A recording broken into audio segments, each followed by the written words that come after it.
जब तक मोदी है तब तक बाबा साहब आम्बेडकर के दिए आरक्षण में से रत्ती भर भी लूट नहीं करने दूंगा, हटाने नहीं देने दूंगा।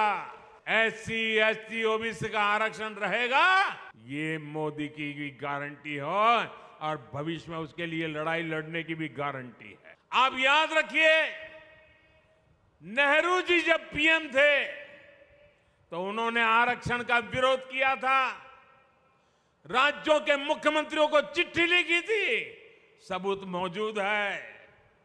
और इतना ही नहीं, नेहरू जी ने यह भी कहा था कि आरक्षण वाले नौकरी पा जाएंगे तो सरकारी सेवा की क्वालिटी खराब हो जाएगी। ये नेहरू जी के शब्द है। नेहरू जी ने ओबीसी आरक्षण के लिए काका साहब कालेलकर का जो कमीशन गठित हुआ था, उसकी रिपोर्ट आई थी।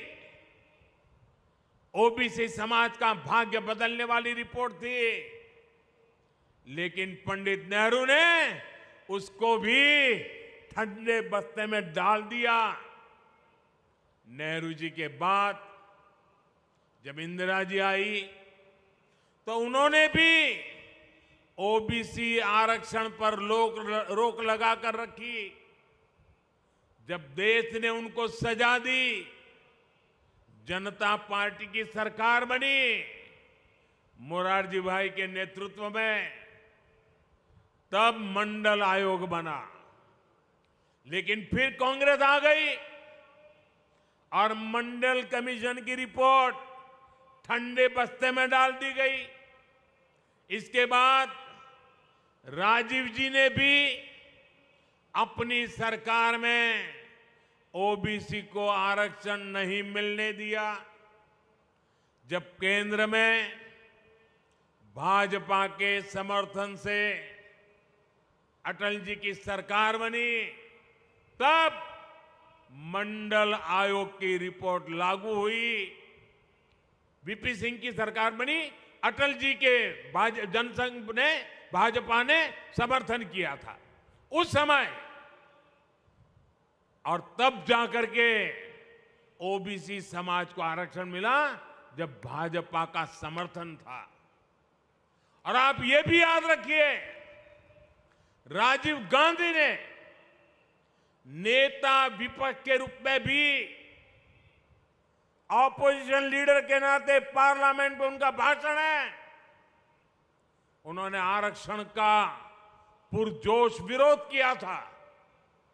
उन्होंने एक इंटरव्यू में, ये शब्द उनके हैं, मैं बताता हूं, उन्होंने एक इंटरव्यू में कहा था, उन्होंने यहां तक कह दिया था, आरक्षण पाने वालों को बुद्धू तक कह दिया था। ये राजीव जी ने। एससी एसटी ओबीसी समाज का इससे बड़ा अपमान क्या हो सकता है। अब कांग्रेस का शाही परिवार फिर आरक्षण खत्म करने पर अड़ रहा है। लेकिन मेरी बात कांग्रेस कान खोल करके सुन ले, जब तक मोदी है,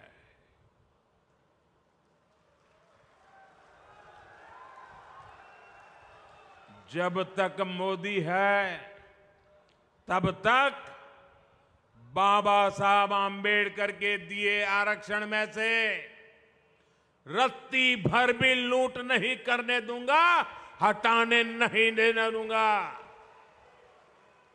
एससी एसटी ओबीसी का आरक्षण रहेगा, ये मोदी की भी गारंटी हो और भविष्य में उसके लिए लड़ाई लड़ने की भी गारंटी है।